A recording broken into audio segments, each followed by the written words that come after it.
Di video ini akan membahas metodologi penelitian, khususnya tentang penelitian eksperimen.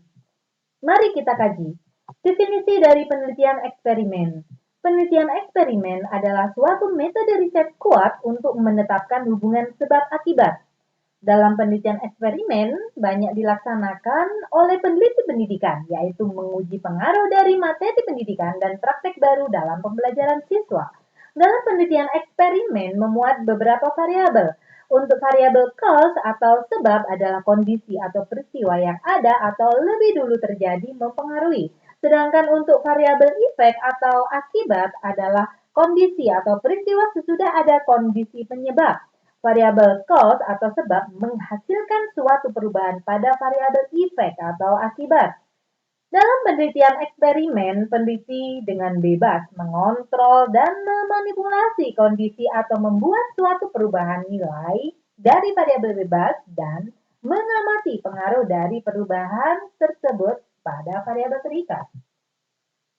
Dalam penelitian eksperimen memuat tujuan yaitu mengukur pengaruh variabel yang dimanipulasi terhadap variabel yang diamati. Sebagai contoh, mengukur model pembelajaran kooperatif terhadap hasil belajar matematika. Yang diukur di sini adalah pengaruhnya dari model pembelajaran kooperatif terhadap hasil belajar matematika siswa.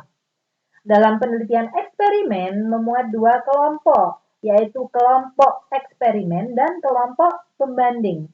Dalam penelitian eksperimen itu sendiri, termuat beberapa jenis, yaitu ada eksperimen murni, eksperimen kuasi, dan juga eksperimen awal.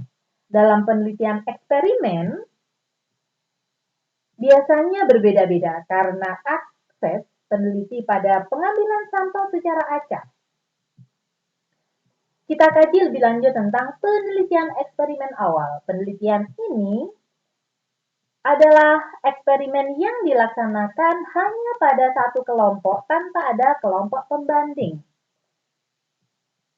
Kelemahan dari penelitian eksperimen awal adalah tidak adanya kelompok pembanding, sehingga pencegahan campur tangan variabel lain pada hasil tidak terkontrol dengan baik. Kita lanjutkan pembahasan tentang penelitian eksperimen murni. Penelitian eksperimen murni merupakan penelitian yang mana peneliti memiliki akses untuk pemilihan sampel secara acak untuk dimasukkan ke dalam dua kelompok dan kemudian memilih lagi secara acak mana yang menjadi kelompok eksperimen dan kelompok pembanding.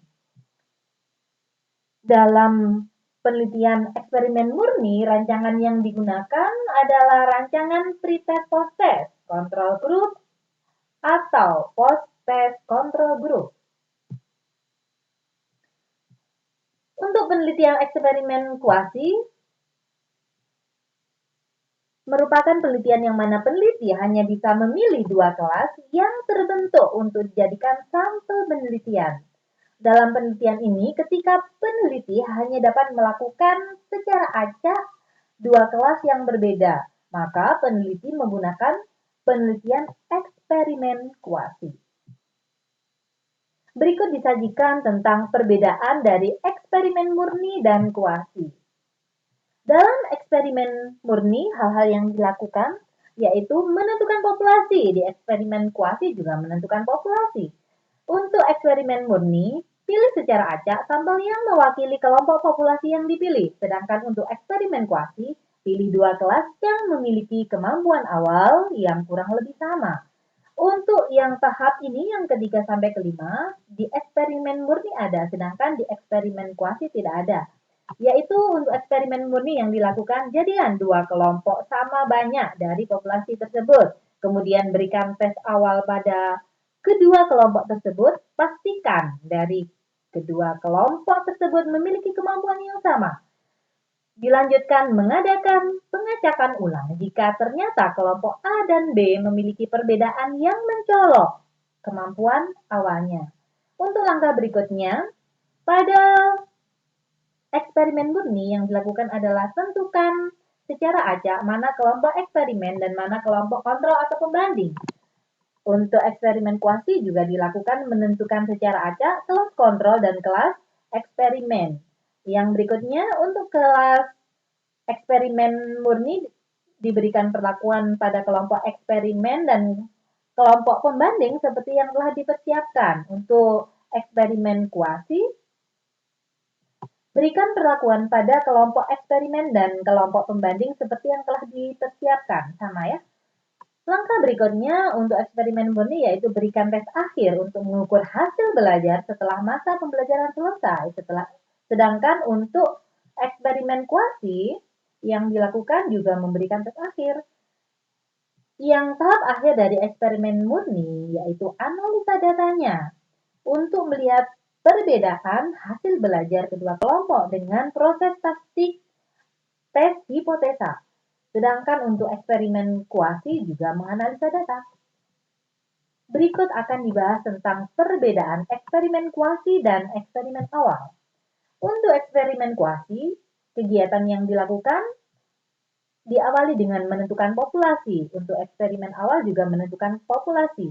Tahap berikutnya, pilih dua kelas yang memiliki kemampuan awal yang kurang lebih sama. Sedangkan pada eksperimen awal yang dilakukan adalah pilih salah satu kelompok untuk diadakan penelitian. Ya, berbeda ya. Untuk eksperimen kuasi, langkah yang ketiga yaitu menentukan secara acak kelas kontrol dan kelas eksperimen. Sedangkan untuk eksperimen awal berikan tes awal saja. Karena hanya satu kelompok.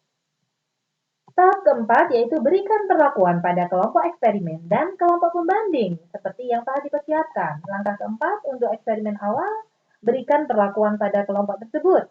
Untuk langkah yang kelima di eksperimen kuasi yaitu berikan tes akhir. Sedangkan untuk eksperimen awal, langkah kelimanya adalah memberikan tes akhir juga. Untuk langkah yang keenam pada eksperimen kuasi yaitu menganalisa data. Sedangkan untuk eksperimen awal yaitu menganalisa data juga. Sama hal yang dilakukan. Kita lanjut pembahasan tentang hal-hal yang mengurangi validitas hasil eksperimen. Yang pertama, strategi pembelajaran kelompok eksperimen memberikan motivasi lebih tinggi daripada strategi pembelajaran pada kelompok pembanding. Untuk yang kedua, orang tua kelompok siswa eksperimen memberikan dukungan yang lebih pada anaknya. Yang ketiga, salah satu kelompok banyak absen dari proses kegiatan pembelajaran. Yang keempat, salah satu kelompok lebih tua rata-rata usianya. Ini juga mempengaruhi validitas ya. Yang kelima, yaitu satu kelompok eksperimen lebih semangat karena ingin lebih baik dari kelompok pembanding. Ada motivasi yang tersendiri. Ini juga mempengaruhi adanya validitas hasil eksperimen.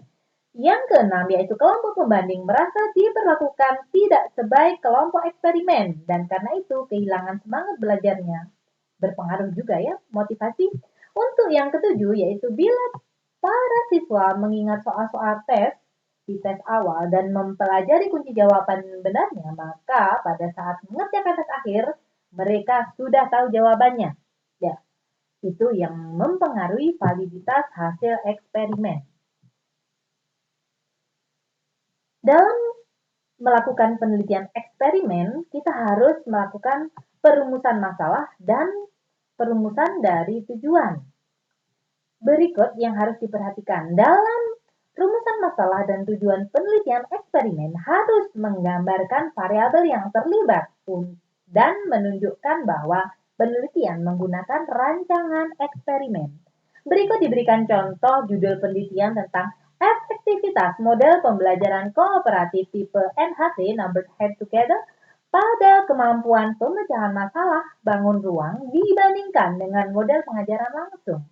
Dari judul penelitian ini, kita bisa menentukan tujuan dari penelitiannya yaitu untuk menelaah efektivitas model pembelajaran kooperatif tipe NHT atau Numbered Head Together pada kemampuan pemecahan masalah bangun ruang dibandingkan dengan model pengajaran langsung. Sedangkan masalah dari judul penelitian ini adalah apakah kemampuan pemecahan masalah siswa pada materi bangun ruang yang pembelajarannya menggunakan model kooperatif tipe NHT atau Numbered Head Together lebih baik daripada siswa yang pembelajarannya menggunakan model pengajaran langsung.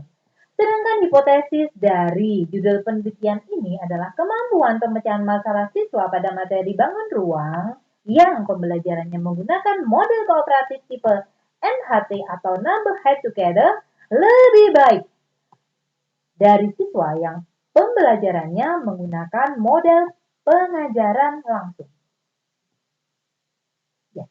Terima kasih sudah menonton video ini. Semoga bermanfaat. Untuk mendukung channel ini, jangan lupa untuk klik subscribe, like, dan share.